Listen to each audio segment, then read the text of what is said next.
一個完美嘅居住空間啦，咁我覺得一個當然係舒適，適合自己。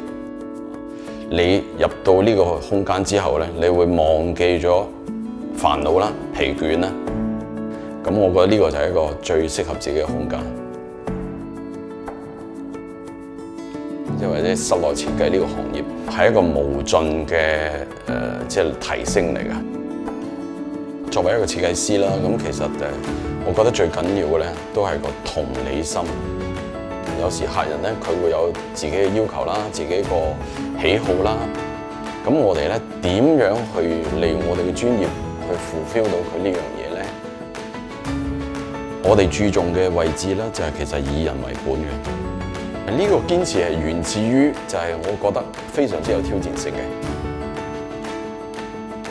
因為咧，始終客人去居住嘅，成個環境適唔適合佢咧，或者佢住得開唔開心、舒唔舒適咧，咁呢個係我哋最 concern 嘅地方。